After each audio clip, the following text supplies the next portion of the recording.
Dude, these AirPods really every single week. I think they keep hearing that I talk smack about them, and they're like intentionally trying to make my life more difficult because every single week they're like, we're not gonna connect. No.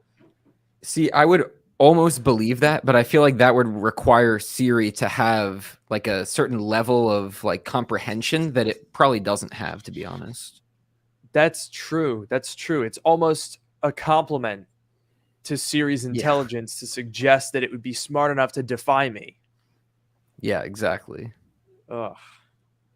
Well, I guess I'll just live in squalor and pain because that's what Siri likes. That's what Siri wants for us. Yeah, until they release the new AirPods. I want new AirPods Max. I want them. I think it's gonna happen soon. I I swear hope there so. were rumors. AirPods Max 2. Let me see. I thought there was something. Apparently, USB-C AirPods Pro are gonna come out in the fall. That makes sense. Oh yeah, I saw that. Yeah. I mean, we're in a weird spot because back in May, they claimed there were a couple leaks saying that there were going to be new color options for AirPods Max that would come out before a second version of AirPods Max come out. And that to me makes no sense because it's been 2.5 years since these came out. They don't even do the fancy audio features that they talked about at WWDC. Like, they're clearly in need of replacement. Yeah, they definitely need to. Apple definitely needs to release new ones. They need the new technology. There's like new software features. They Right. need USB-C. They need a proper case. They need to be made out of plastic and not metal. Is this not good enough, Noah? You don't like this? Oh, it's questionable. And the And they band, need to remember? fix the headband. Yes. Yeah, Sam's video.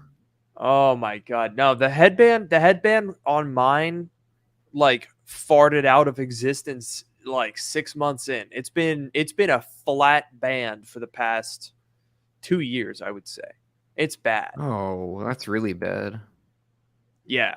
It's been happening for so long that before Sam brought it up, I had gaslit myself into thinking that it always sucked. But then we saw John who had a new pair, and I was like, whoa, that's actually like a headband. That's crazy. Yeah. Yeah, that's so unfortunate. Yeah, it's absolutely terrible. That's what Johnny Ive would have said. He would have never stood for this. He wouldn't have designed it like that.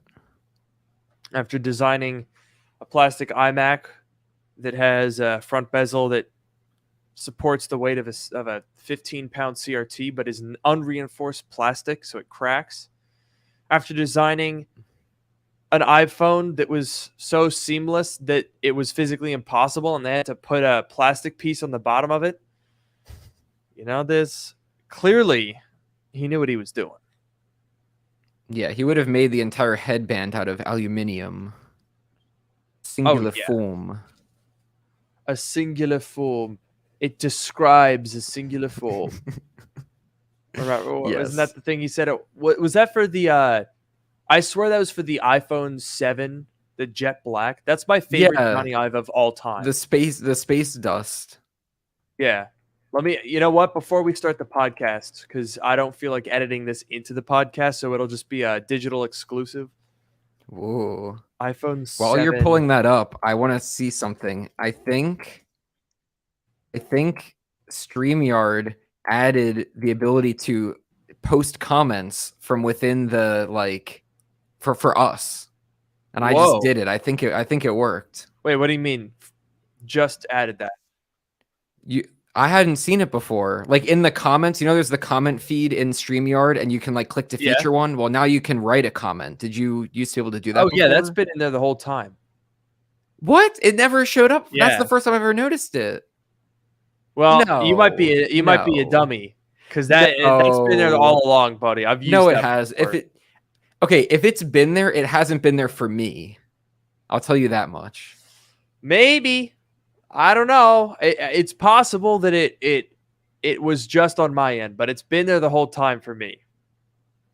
That's great. See, I don't know. You have a more advanced view than I do, though, because you're like the host. So you have more like I can't do the banners and like all the other stuff. There's no way that's been there before, because I noticed it this time. I would have noticed it before. There's no way it was there before. I mean, it's you're possible. Gaslighting me. Maybe I am. It was never there. It was never I'm there. The one that you're lying. No, yeah, it was never there. I just wanted you to doubt your reality. Oh God. But it's okay, because now I can make your reality better by showing you the best product video of all time. Oh boy. You ready? Yes. Is the audio working? Yes. Dude, this video is so... We have created a product that is the most deliberate evolution of our original... Evolution. Oh! Poetry. An aluminium body and formed sheet of glass describe a singular shape. Oh, a singular shape. One made with very few, very precisely engineered parts. Oh, yeah. Our obsession remains to continuously simplify and improve. From sculpting the camera housing directly out of the aluminium body to embedding the antenna within the enclosure, essentially making it disappear. Each refinement serves to bring absolute unity. I want to see the space dust. I think it's coming up. To define one truly uninterrupted form, we've developed a there it is. process to achieve a high gloss black finish. God. This begins with It looks like Interstellar. Oh my God. Yeah.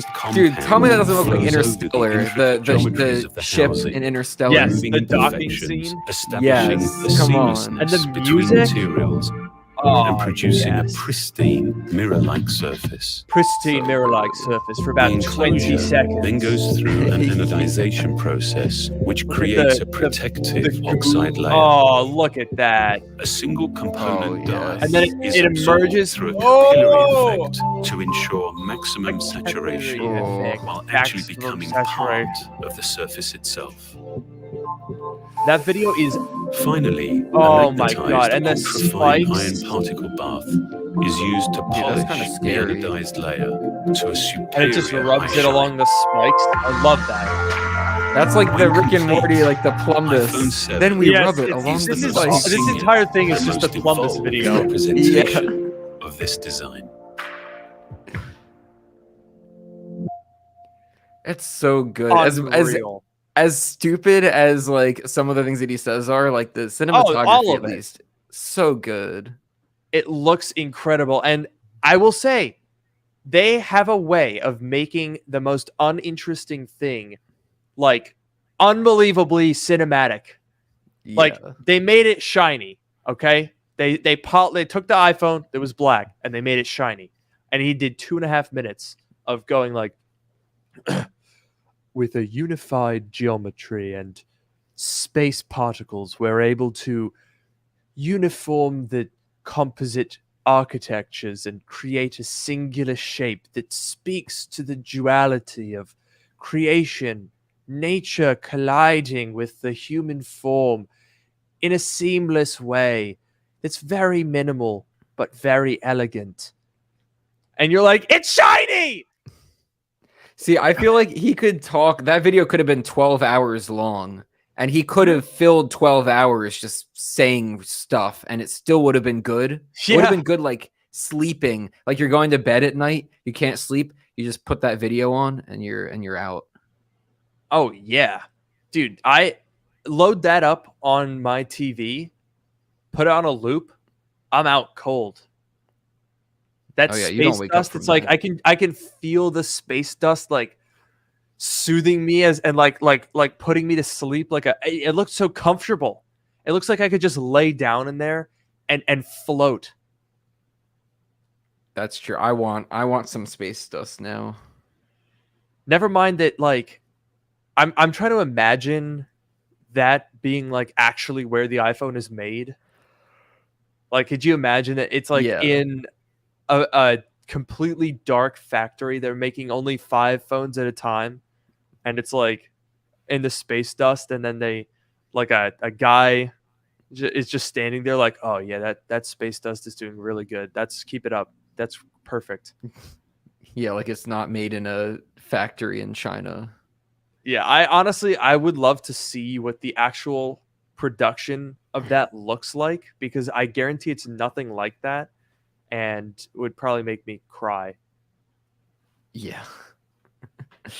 Yeah. Human rights violations. Anyway, let's get into it, shall we? Let's do it.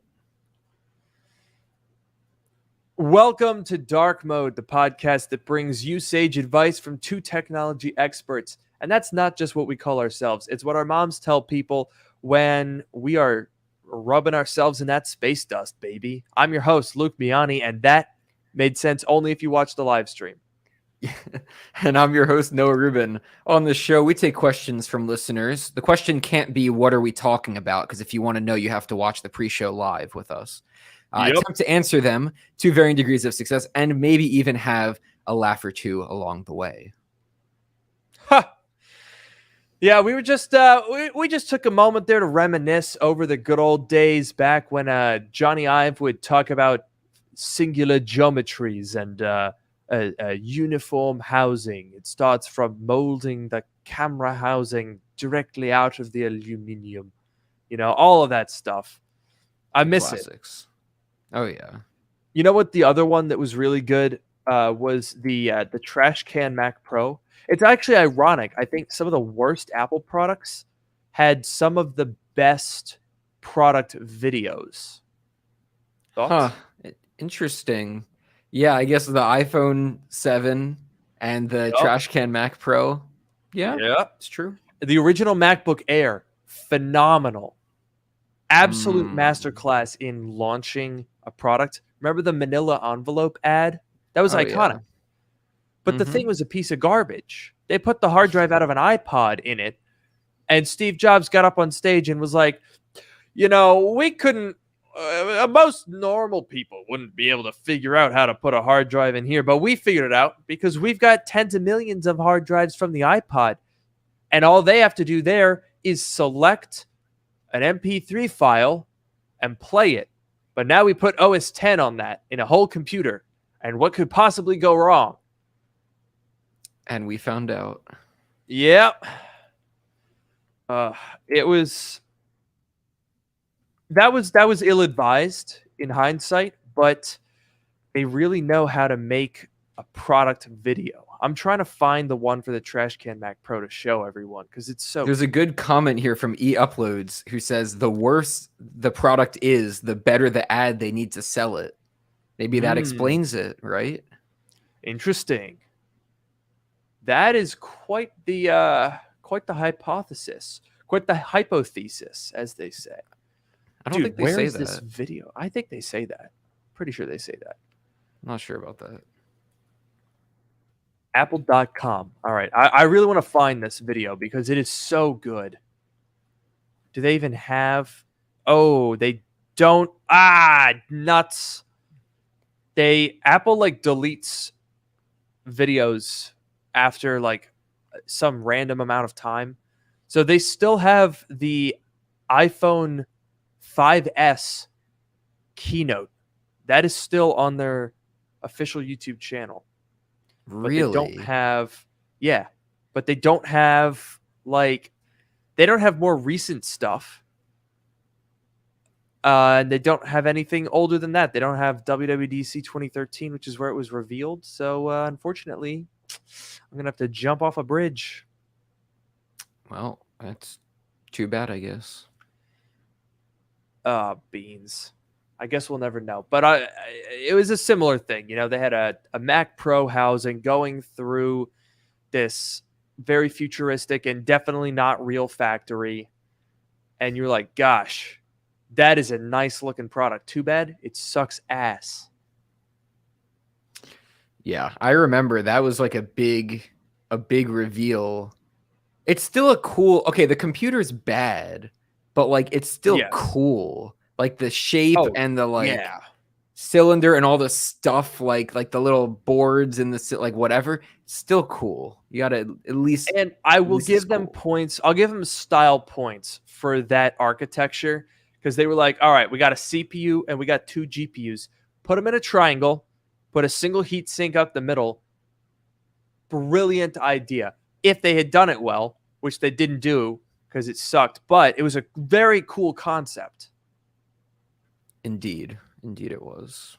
And people are saying, look on YouTube. Yeah.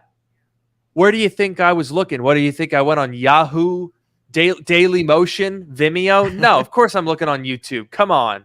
Give me some credit here. It's not on YouTube because the specific one that I was looking for, I don't even know what it would have been called. Mac Pro 2013. Let me see if I can filter by upload date. Is there a custom? Geez. They don't have that custom date range you can do on Google. They just have last hour, today, this week, this month, or this year. That sucks. Guess we'll never see it. Oh well. Deeply tragic. But speaking of the Mac Pro, we got to talk about the new Mac Pro. Oh yeah. Oh, he's going for it. Oh, there it is. Oh yeah. That's a big boy right there. This right here is my big boy. I paid $8,000 for this. Ooh. Oh yeah. And it's heavy. I would hope so. If you're paying $8,000, I wouldn't even want to be able to lift it. For $8,000, I shouldn't be able to lift it.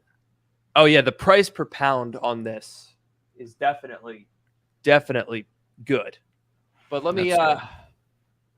let's open her up, shall we?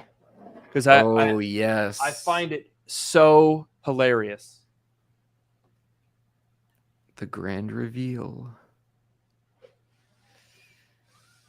Oh boy.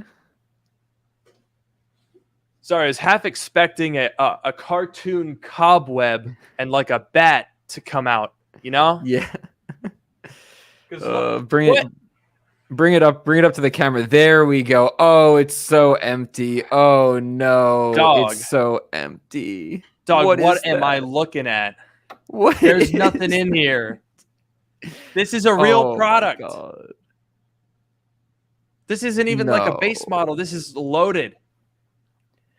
Dude, dog. They literally took a Mac Studio. That little Mac Pro box in the top left corner is just a Mac Studio sitting in there, and they just put it in a nice big old case with too many fans, and they called it a day.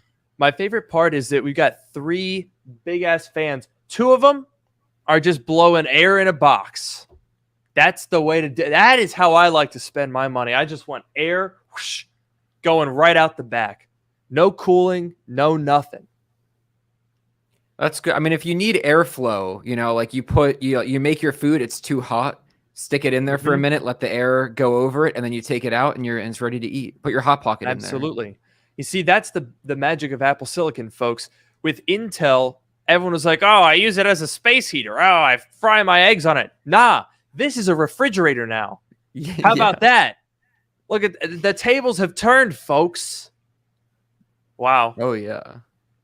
But Noah, there's something that we missed about this Mac Pro. Hence the name of the episode. Right. You see how I did that? What do we miss? So here's the thing about this chassis. I'm gonna move it back here so you can see it. Look at that. Big ass. I will say, gorgeously designed. Absolutely the best looking large PC tower, computer tower ever made. It is phenomenally well designed. Except when they designed this, they designed it with a great many of components that needed to be cooled. So this guy up here, there's your CPU, right? Your CPU is going to need cooling, so you got a whole fan for that. These 2 fans, well, when it came out, you've got MPX modules down here, right? So your bottom fan, That's your graphics card. Boom, boom, right through it. The whole point of the MPX module was to have a second PCIe slot, and then it's all heatsink. No fans, because you're using the front, and it just goes whoosh, right through it.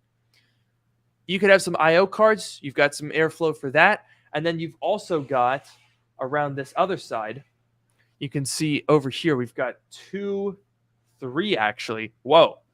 There's 3 little channels here, which is designed to funnel air, and actually down here as well.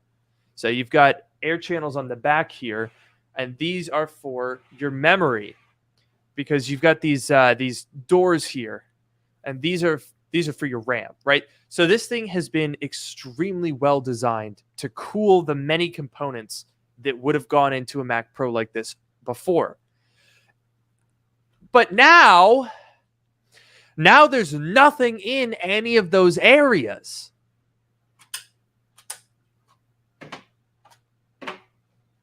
That's nothing. These are other heat sinks. And you're probably thinking, wait, what? Why are there heat sinks? This is where the RAM used to be. Now there's a storage module here, and you can add another one. So at the very least, there's one thing you can upgrade. But why are there heat sinks on this side? What's the point of that? Well, the point is, when you take a system that exists on a single chip, the CPU, the GPU, the chipset, the neural engine, the memory, it's all on a single square. So when you take that and you put it into a computer that was built to be many separate components, all of a sudden, this heatsink up here, which before was only designed to cool the CPU, well, now that's the whole computer. And the long and the short of it is, this thing runs hotter than a Mac Studio. Oh, no. Despite being 800 times the size, it runs, I shouldn't really say hotter, because it's still very adequate. Like, the Mac Studio under full load sits at around 65, 70 degrees Celsius. This sits at about 70, 75. So it's only about 5 degrees Celsius more. And it's definitely not so hot that you'd be worried.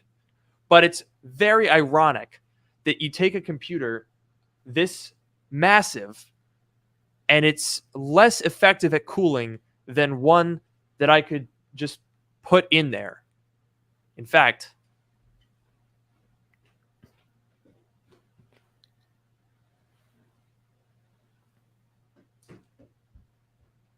here's the Mac Studio. Oh, good.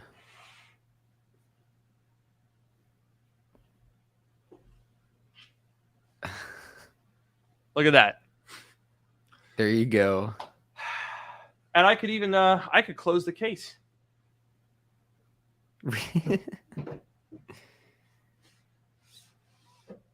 Wow. Not even too thick. Dude, this is such a meme. You can fit an entire Mac Studio in the empty space in this thing, and the Mac Studio has better cooling. What? That, first of all, really funny. Second, like you go to open the Mac Pro and there's just a Mac Studio. Like, yeah, you just imagine if you showed up to a gig, like, because the whole box design of the Mac Studio and the Mac Pro has like a carrying handle for if you need to bring it somewhere. Imagine you show up and you've got your Mac Pro and you're like, all right, let me just set up real quick. Yeah.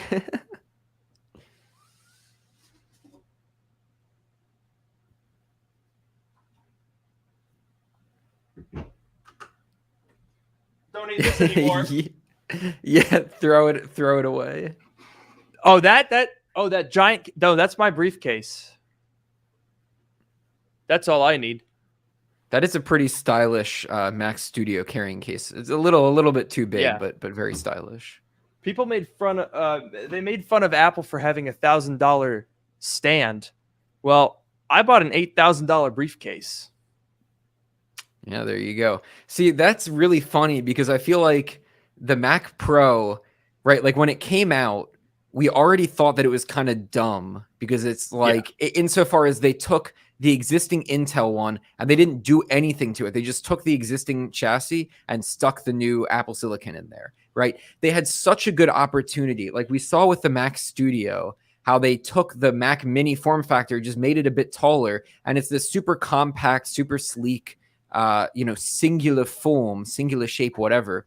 And it's great. And I feel like the Mac Studio, if they had just done imagine the Mac Studio with the Mac Pro design language. So a little bit bigger, a proper box with the legs and the little carrying handle. If they had done something like that, that would be incredible. But instead they reuse this existing thing, which is already like not super great.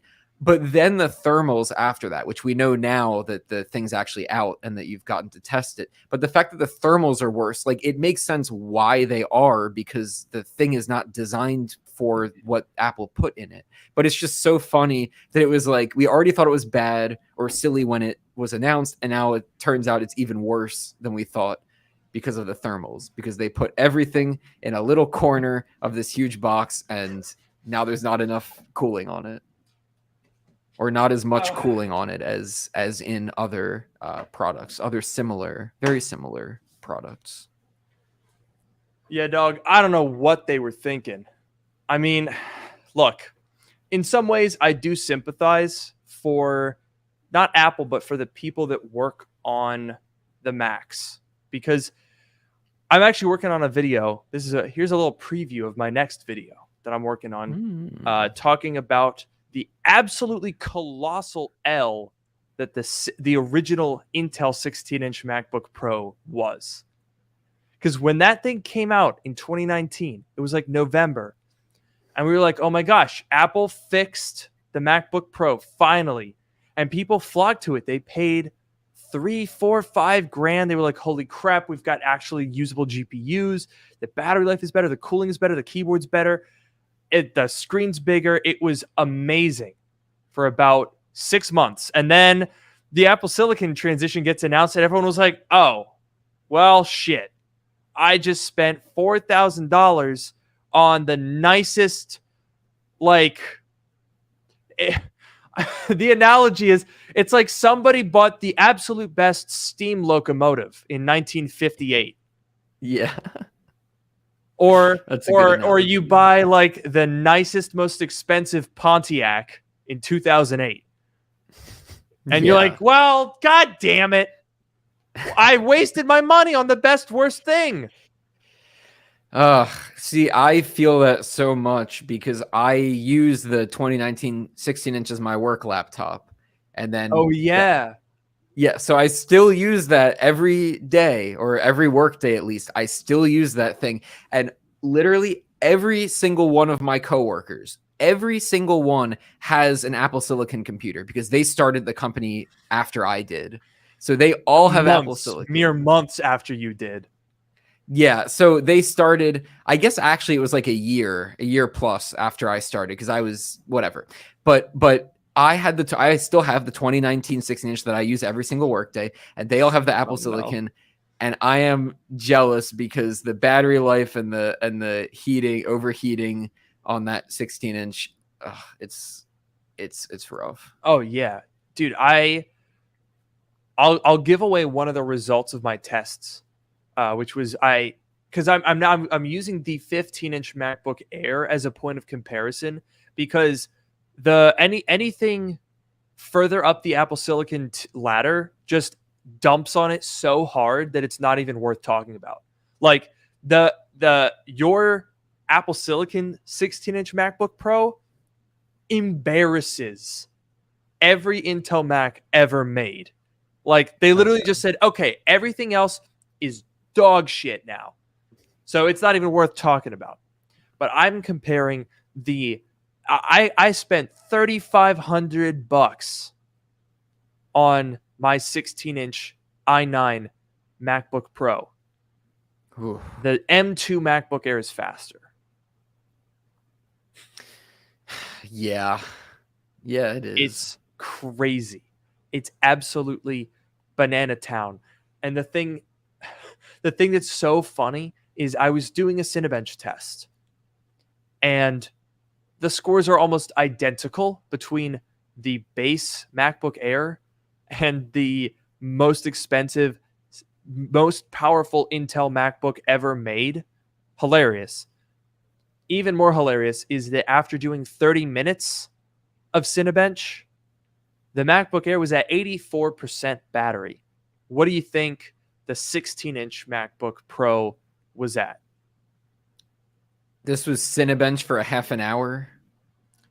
Half an hour of Cinebench. R23 I mean, back it must to have back. been below 50%, right? I think it was 60. 60. Or no. I'm wrong. It was 40. It was 40. And That sounds more I like did a it. test because I also have the 2019 15-inch. So it's got the same CPUs, but worse cooling. So it scores lower. But that was at 28%. Oh, no. Yeah. Oh. After 30 minutes. Yikes. 30 minutes. It's so, I mean, look, we can pull up eBay right now, ebay.com. And I will go and we will survey exactly how obliterated all of us who bought those things were. Fortunately, Noah, your employer bought it, so that's not on you. Not my problem. So if I look up MacBook Pro, the best way to do search term refinement is to just go down here and do Core i9 9th gen. I love that people list a Core i9 10th gen when that never was in a MacBook, so that's fun. Interesting. Oh my god. $600. Now, granted, that's the base model, but that was $23.99. Yeah. Oh, jeez. This one, dude, $1,000. This one has the upgraded i9, the upgraded RAM, and I think you still have to pay extra for that SSD. I think This so, is for a this was terabyte. over. This was like $3,400, $3,500. It's $1,000. Oh, dude. Oh my god. That's brutal. Let's look at the sold items because oftentimes the sold ones are even.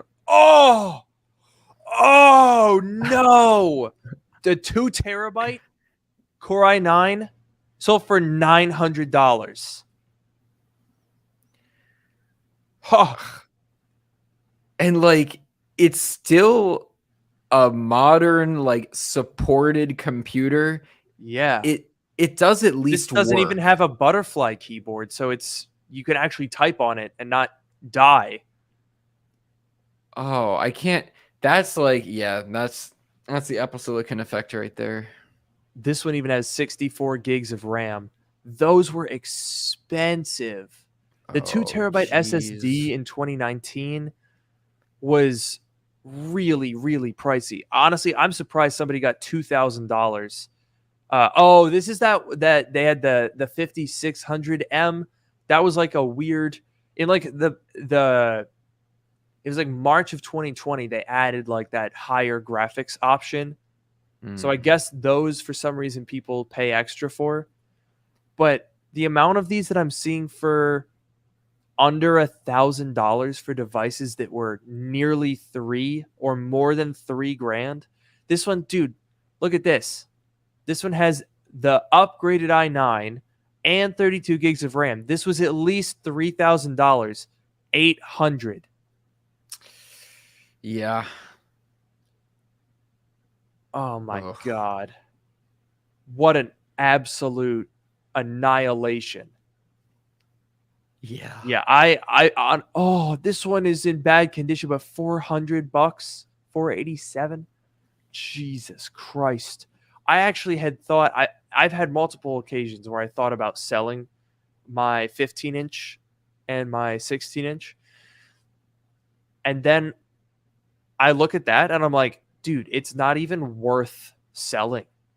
Like the amount of money that I would get back is not worth selling it versus just keeping it on a shelf and then being able to shoot B-roll with it or like loan it to a friend if they need a computer. Like it's worth it's too valueless to even sell in terms of my work. Yeah, it's not even worth the effort of going through all that. You might as well just keep it on the shelf. And like it's a working, like it's a decent computer, but just like Apple Silicon completely, I mean, yeah, that's unfortunate timing, I guess. It's like Apple finally got right. The 2016, right, was when they started with the touch bar, whatever, and then they finally got it right. Not that the 16-inch didn't have problems, but like it was obviously the best touch bar generation computer. And then, well, until I guess the Apple Silicon Mac Pro, if you want to count, or MacBook Pro, if you want to count that. But it was the best one of that generation. And then Apple Silicon just completely annihilated it. Yeah, no, one of the points that I'm going to make for my video is that I feel very bad for the teams that worked on the Intel 16-inch and the Intel Mac Pro. Because those were two fantastic computers that if they had come out a year or two earlier would have paid off big time. Like it's just a shame because everyone laughs at the Mac Pro, but that thing in another time would have been one of the best things that Apple ever did. They fixed it. They brought back all of the upgradability. They had those MPX modules, which were like really, really cool. It was a great technology, but it didn't like there was no chance for anyone else to develop an MPX module because it was immediately antiquated. And then they removed him out of this one in the Mac Pro. It's like, it's just such a shame. Yeah, that's like, it's definitely unfortunate timing. I guess for us, it's fortunate that they didn't like wait longer to release Apple Silicon. Like Apple Silicon definitely stepped on the toes of the 16-inch MacBook Pro and the Intel Mac Pro, the 2019 Mac Pro. But like, I guess it's better for us that Apple didn't wait even longer to do Apple Silicon, but it's very unfortunate for those products and definitely for the people that worked on them. That's a great point to like have the big release and then like it gets remembered. That's true. It is a little bit unfair that they'll be remembered as like not good, but it's not their own fault. It's just, you know, what came after them. Yeah, exactly. It's there were great products, but they were 6 months out from Apple Silicon being announced. And it was like, oh, well, we don't care about that anymore. Like it was such a short-lived time where they were so good. And then they became immediately like avoided like the plague. And the teams that worked on them were they probably spent hundreds of hours engineering these products only for it to be pointless and then a joke. Like the Mac Pro especially, right? The Mac Pro was kind of made fun of in 2019 and then 6 months later it was like, oh, we're not going to buy that. And then ever since the Mac Studio came out last year, the only reason people have talked about the Mac Pro is as a point of comparison to say, wow, look how much better Apple Silicon is. Yeah. And I guess it's kind of funny because like the Intel Mac Pro, I guess lives on insofar as the design, like the chassis is used in the Apple Silicon one, but that's a bad thing. Like we spent the first part of this podcast talking about how bad of a decision that was. So it's like even worse. It's like that Intel Mac Pro, the 2019 Mac Pro was like not very good when it came, like it had issues when it came out or whatever. And then like Apple Silicon stepped on it and then Apple Silicon like used it in a bad way. Like, yeah, unfortunate. And I find this eminently confusing I just traded in the 2019 16-inch base model for a 15-inch MacBook Air, and it was $605 for the trade-in amount. You're taking a $2,400 product 4 years later, less than 4, 3.5 years later, it's worth $600. That is crazy. And that was unheard of in the Intel days. In some ways, Apple Silicon is actually making Macs more expensive because it's accelerating their depreciation curve. Even with the Apple Silicon machines, I've seen M1 Pro 16-inch MacBook Pros. Somebody here said, let me see if I can find this. Somebody said they bought an M1 Pro 16-inch for $1,200. That's a crazy deal. Like a year and a half old and it's half price? Why? That's really interesting because I can totally see how Apple Silicon would wipe out the value of Intel, or not wipe out, but severely reduce the value of the Intel machines. But wipe out sounds pretty accurate. Okay, then we'll go with that. But like even now, I guess we have the M2 series, which is like, I mean, it is faster than the M1 series objectively, but like it's not that much of a difference to have that level of a price cut. So I wonder if that particular person got a really good deal or if it really is, a trend. Yeah, that's a good question. I mean, it's weird to think about because it's something that I think would probably negatively affect us overall if it continues. I do sometimes worry that removing that like strong trade-in value that Apple products basically had the entire 2010s, it definitely, I mean, it straight up just makes it harder to upgrade because you used to be able to, like, I remember when I started doing a lot of like buying and selling here on the channel, that was like 2017 and then a lot in 2018. So I guess we'll use 2018 as an example.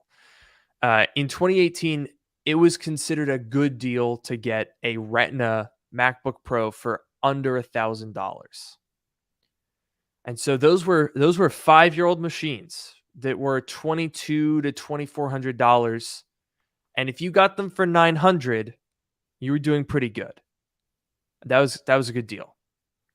The 2015 MacBook Pros, those things, at that point in 2018, I remember selling a pretty loaded 15-inch MacBook Pro on eBay for $1,900 in 2018. So that was a 3-year-old machine. They went from $2,500 to $1,900, $600 in 3 years. Whereas we have these 16-inch MacBook Pros that were even more expensive, $3,200, and now they're $700 in about the same amount of time. That is truly shocking, and that is going to cost a lot of people a lot of money, or it's going to encourage people to keep their stuff for longer, which isn't a bad thing. But if you do want to upgrade, it's going to be a bit more expensive to do that.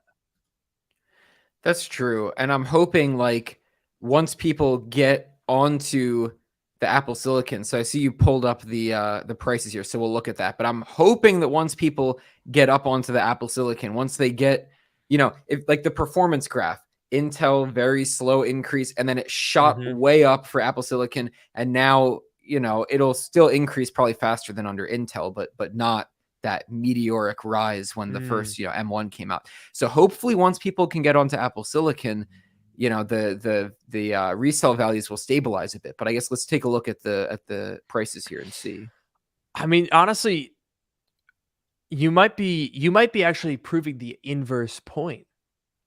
With Intel having such a flat like performance increase curve, I was making videos in 2018, 2019 where like you could get a quad core 2017 MacBook Pro when those were new, and they performed almost exactly the same as a 5-year-old unibody machine at the time. Yeah. So people felt like if they were buying one of those older machines, they were saving a little bit of money, getting the same performance and an upgradable SSD and more ports and no butterfly keyboard. So people actually thought of these. Sometimes the 2015s could be more expensive than a used touch bar because of that. But now with Apple Silicon, that pace increases. And so I guess it does make sense in a way, because when you buy something like I noticed this incredibly well priced 16-inch base model 16-inch that sold for $1,300, which is almost exactly 50% of its original price. But when you look at the performance of the M1 Pro, you're getting a little bit more performance than an M2. With the full fat M1 Pro, I mean, that's still a very good price, $1,381 for that. But the base model M1 Pro 14-inch would outperform this regular M1 Pro. So you can kind of see that the depreciation is sort of fitting in with how the chips all perform. I think I mentioned that the M2 Max is very similar in performance to the M1 Ultra in some cases. And so you can see the M2 Max coming in at like $3,000. You can get an M1 Ultra for like $3,400. It kind of makes sense, actually. Yeah, I feel like people, for the people that want to upgrade very often, the people that want to upgrade and sell their old machine, like there are some people who like every year, every other year, they like to get the new computer and sell their old one. I'm not like that. I keep mine for a few years. You're not like that because you keep all the computer, or I mean, you sell a couple of them, but you're not. You have a lot of computers. That's an understatement, but we'll just say that you have a lot of computers. But for those people, I feel like maybe things will be worse now because, as far as resale value, because the pace is increasing. On the one hand, the new computer you get is going to be noticeably better, whereas in the Intel days, maybe that wasn't really the case as much, but you're not going to get as much money.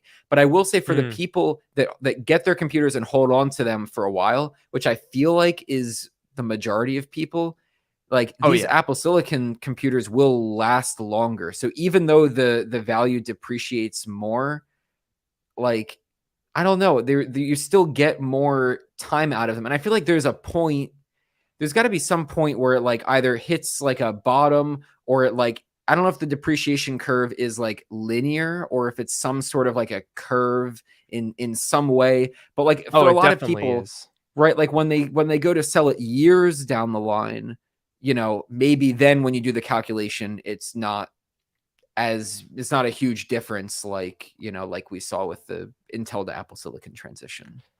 Yeah, I actually made a video way back in like 2019 where I talked about like how long is the right amount of time to own a MacBook.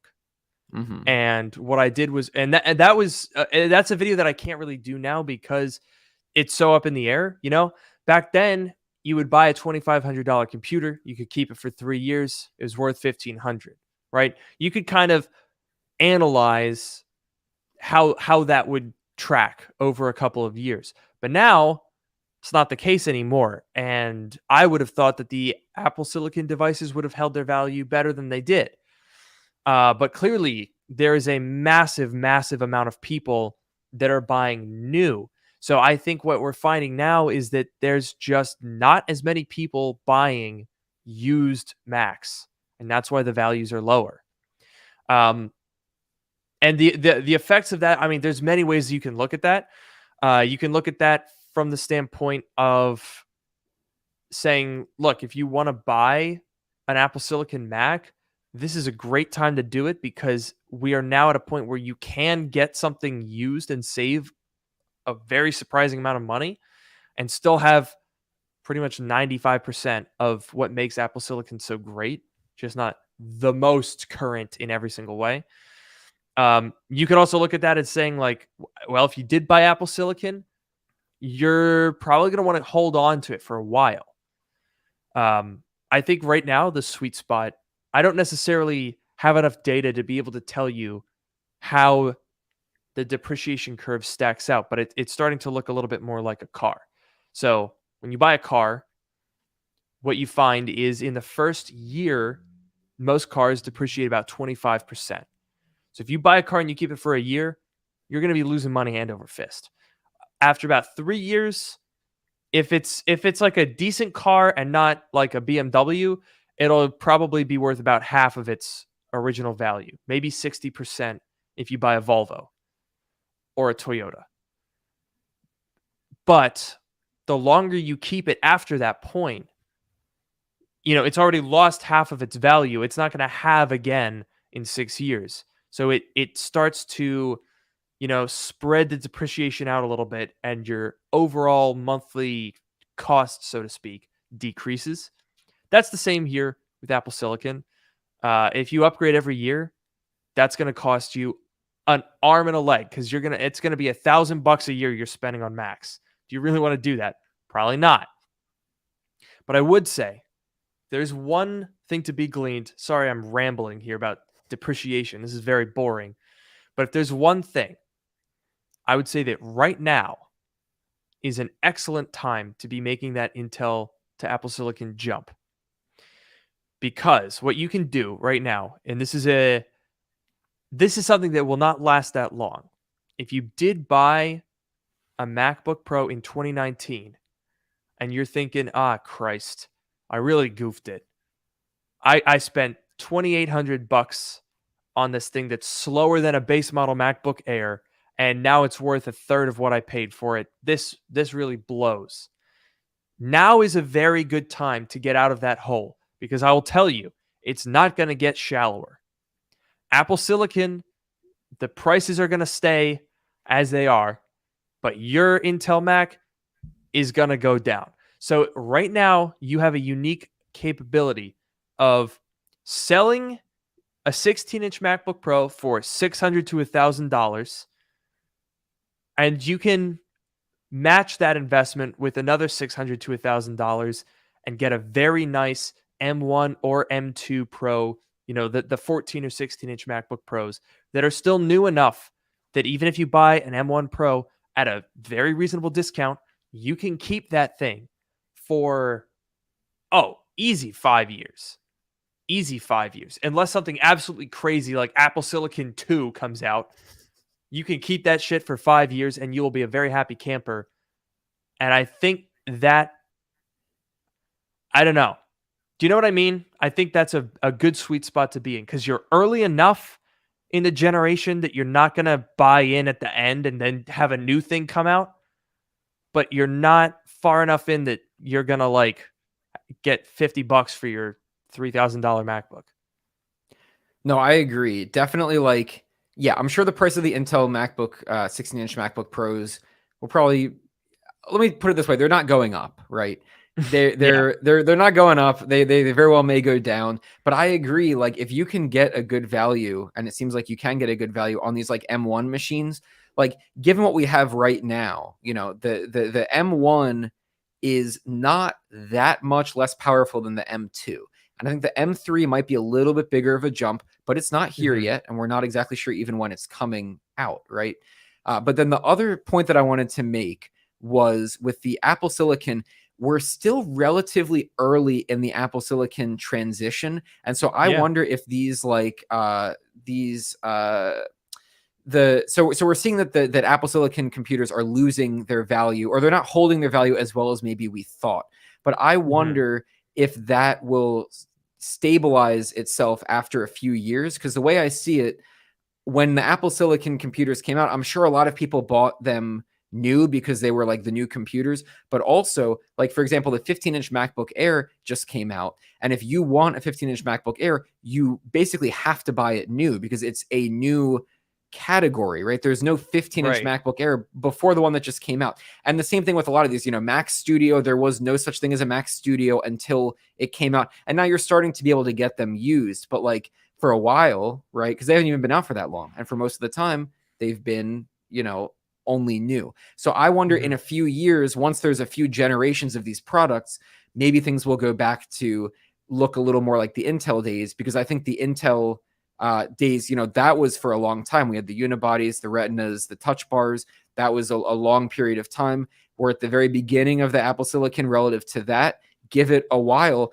Wait until whatever the second generation of Apple Silicon is, like from the unibody to the retina, that was a generation shift within Intel. Whatever is the next Apple Silicon, give it some time. And I think things might, smooth out a little bit as far as like the value of the Apple Silicon computers. That's true. I mean, I think that we're bound to have some smoothing out happening, just like you said, as you get more generations of these things. Like, think about the 16-inch, right? A lot of the values here are relative, and right now there's only really one used 16-inch you can get. That's the M1 Pro. If we're talking just about the new generation MacBook Pro, right? Mm-hmm. So if those are already $1,300, they've lost half their value in a year. So fast forward a year from now, the M2 Pro is now the used option. The M3 Pro is what you're buying. The new price stays pretty much the same, but eventually the used prices are going to have to start compacting a little bit, because I personally cannot fathom being able to buy an M1 Pro 16-inch MacBook Pro for like $700 a year from now. That's crazy. And so if people aren't willing to sell those for that cheap, let's say they're down to $1,000, well, then you'd have to pay a little bit more if you want an M2 Pro, maybe $1,400. And once you start doing that year over year, where the old ones are still good enough that they're not going to get down that far, and you're just stacking other stuff on top of it, and there you go. You've accumulated enough models that you start to stabilize. Exactly. Yeah, so I definitely think you're onto something. Exactly. Yep. I am curious to see. You kind of reminded me when you say next generation. That is something that I didn't even really compute, because for the past 3 years it's all been transition. It's been like getting to Apple Silicon. Now that you're at Apple Silicon, it's like, oh crap, where could they possibly go next? Yeah. Like the Touch Bar MacBook Pro, that was a 4-year cycle. That one was technically a 5-year cycle, because the 2019 16-inch was like sort of a half step. But before that, I mean, you can go all the way back. 2008 to 2012, there's your unibody. That's 4 years. 2012 to 2016, there's your retina. That's 4 years. 2016 to 2020-ish, that's 4 years. So theoretically, 2026 at the latest is when we should be getting whatever a next generation Apple Silicon MacBook is. Like, what do you change? A new design? Do they go thinner? Do they do an OLED display? I can't even think about what I would improve upon. I almost worry it's going to be like a 2018 iPad situation, where it's so good that there's nothing they could do to make it better. Yeah, I kind of agree with that. I feel like we haven't gotten that much yet. Like the M2 MacBook Pros are basically just the M1s with, the new chip in them. And that's pretty typical that they'll do like a yearly spec bump, or they did that a lot in the Intel days, right? But like, yeah, what would they even do? I mean, add more ports. I don't feel like it's lacking in ports. The screen is already so good. Like, it could be an OLED screen, but it's already like such a crisp, clear screen. Yeah, I'm like struggling to think. I mean, I'm sure Apple will think of something, but I could see it being a 2018. I mean, that's true. It could be a 2018 iPad Pro situation where that thing is just, it was so good that it's still, and even to this day, I still have zero desire to upgrade. Or I wonder if it could even be like a touch bar situation where they're like, oh, we need to change things, and they're not even like, we need to make things better, but like, sure, their intent with the touch bar max was to make things better, but I feel like it was almost more of like we need to put a new product out that has changes, and then they're like, oh, we'll put a little screen on there and we'll make it like too thin for its own good, and like whatever. I could see them doing something like that with this Mac, where they're like, they don't know what like real upgrades to do, so they just like change some things for the sake of it, and it ends up, I hope that doesn't happen, but no, I didn't think about that. What if history repeats itself? They're like, guess what, guys, butterfly keyboard 2, and now we have a touch square. It's not a bar. We took the left palm rest and made it into an iPad mini. Oh no, I hope not. And the keys have negative travel now. You touch them and they push up on your finger.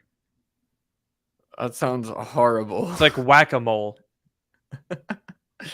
Oh geez. Yeah, see, I don't know. They could I feel like maybe if they could make the Macs a little bit thinner, the MacBook Pros a little bit thinner without compromising on the performance and the heat dissipation, whatever.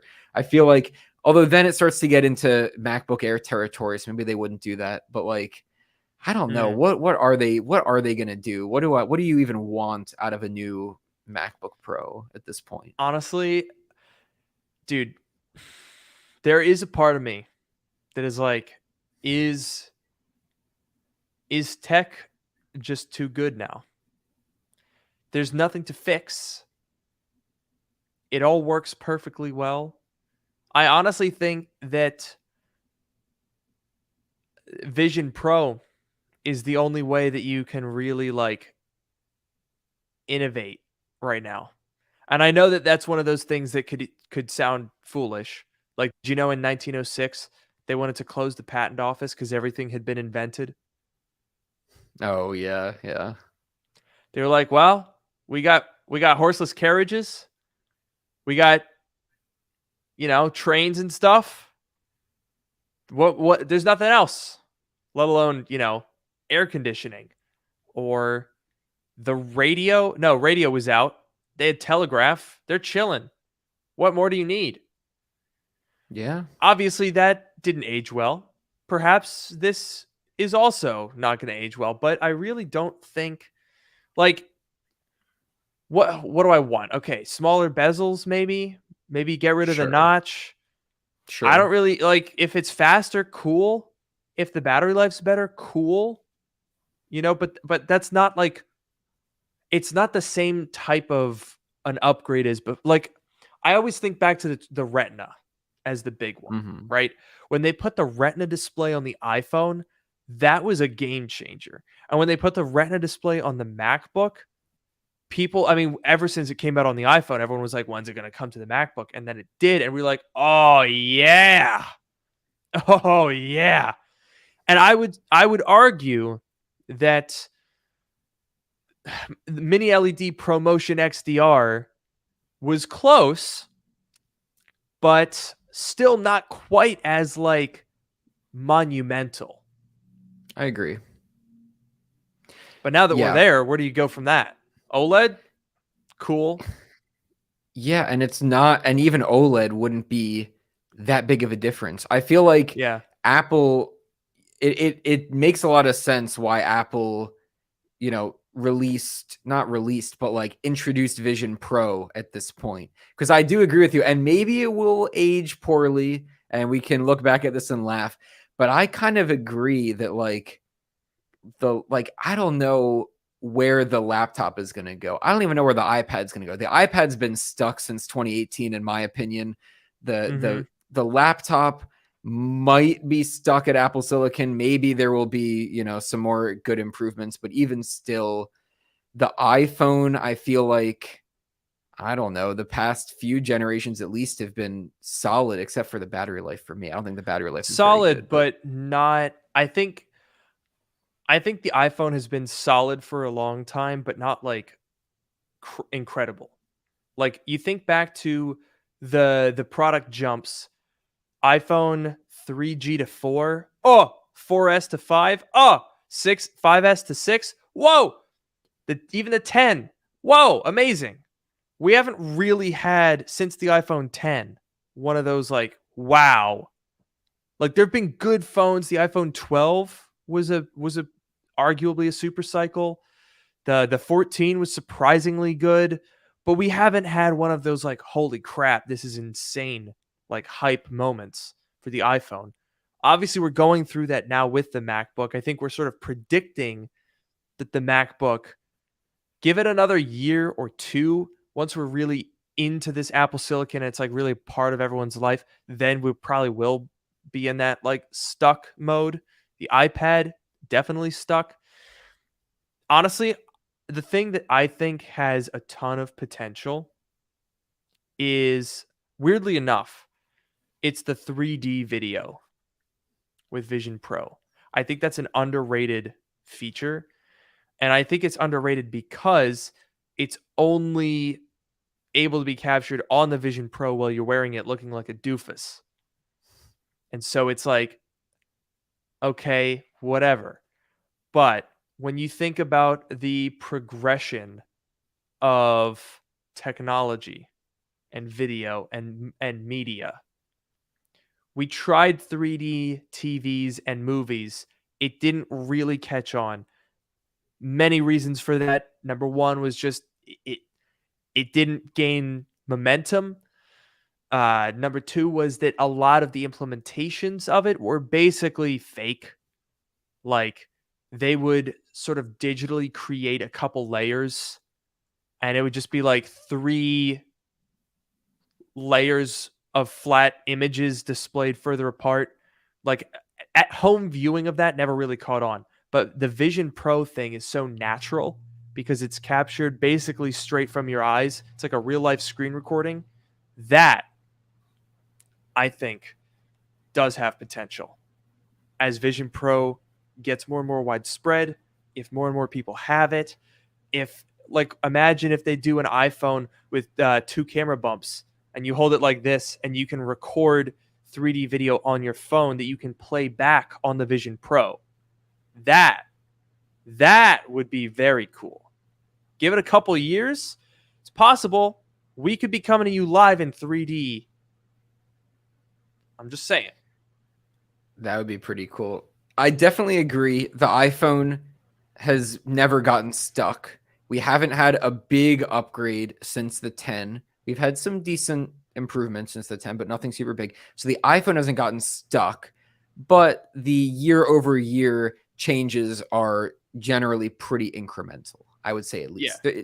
They're good, and I'm happy to have a 14 over like a 12 or 11, or especially a 10, but like but the Vision Pro hasn't even come out yet, and there's already dozens of things that we see about it that could be improved. First and foremost is the battery life and the battery in your pocket with the braided cable and the thing, and other things, people saying that it's very heavy, some things about the design, whatever. And these are, we haven't even, it hasn't come out yet. No, we haven't, gotten to use it, but we can already think of things. And once we have it, I'm sure it'll be cool, but there'll be plenty of things we can see. So it's good that Apple is getting into this.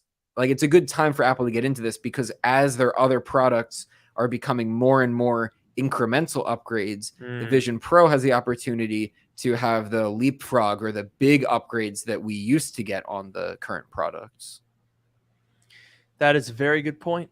That is a very good point. And I think, that honestly is one of the most exciting things that I think we could be looking forward to. I know a lot of people think that the Vision Pro is goofy or weird, but a lot of people thought that about the very early iterations of the iPhone and the iPad. It takes a while to catch on, and this is a larger hurdle, because those were all, if you think about it, really entry-level devices. The iPhone was expensive for a phone, but it wasn't $3,500 in today's dollars. Like, that's a very big place to start. So it's a different strategy for them. But I really do think that we're gonna start seeing Vision Pro taking over. I think people are gonna be maybe not as ubiquitous as iPhones, but iPad levels of adoptions within 5 years. Yeah, I mean, in a few generations of Vision Pro, they'll be able to resolve a lot of the issues. I feel like once they can resolve the battery life is, I think, the first hurdle that they have to deal with. And then if they can do something about like I don't know, I guess part of it is like, if they can shrink the thing a little bit, make it a little bit less of like a giant thing that you have on your head. That's part of it. But then also part of it is, over time, it goes over time, right? Like you see the first few people wearing Vision Pro, like, people are going to put up their YouTube video reviews, whatever. And then everyone's going to laugh. People are going to laugh at them and say, oh, that looks so stupid, whatever. In a few years, when people have been wearing them for a few years, then it's like, right? It's like, it doesn't look stupid anymore because you're used to it. So we'll, in a few years, the technology will be better and people will be more used to it. And both of those will help, with the adoption. It's harder to do with wearables though. Like there's plenty of examples of Apple products being sort of laughed at for being goofy when they came out and then making AirPods. A ton of sense. AirPods, everyone was like, oh yeah, I'm going to look like a douchebag running around with AirPods out. But now that everyone has AirPods, it's perfectly normal. Even the iPhone 5, remember people made fun of how tall the screen was? Yep. Like there's been so many of these. People made fun of the Apple Watch. They called it the iWatch wrong on purpose because they were like, this looks stupid. Now everyone has them. Like, it's harder to do with the headset, no doubt, but give them a couple generations to slim it down and make it look a bit more natural. I think we're going to get there. I absolutely agree. And I think that we have already gotten to somewhere else. I set you up for that one. I was hoping you would take that. And that location that we've arrived at, unfortunately, is the end of this week's episode. Welcome back to everyone who missed us. Past 2 weeks we've been away because Noah's been running around, going all sorts of crazy places, getting on planes. What a crazy guy. I know. And then I'm going to do it. So we will be on next week. And then I'll be away for 2 more weeks. Maybe we can do the podcast while I'm away, but we'll figure that out. It's a tech drought anyway. There's nothing to talk about. I mean, it's always exciting. You should subscribe to the YouTube channel and watch my bi-weekly content. Oh yeah, lots of good stuff coming up, I'm sure. No filler. Oh, well, you already know what this is a part of, but the rest of them don't. Oh, that is going to be a big one. Mm-hmm. That's going to be a banger. I got a real big video, probably the biggest one of the year that's coming out this month. So, well, I'll save that for when Noah's away. So if you're bored without Drk Mode around, you'll have that video, and I think you guys are going to like it a lot. But you're going to like it not as much as my real transition to ending it now, which is this. And I've been your host, Luke Miani. I've been your host, Noah Rubin. We'll see you next week, and have a great night. Nice.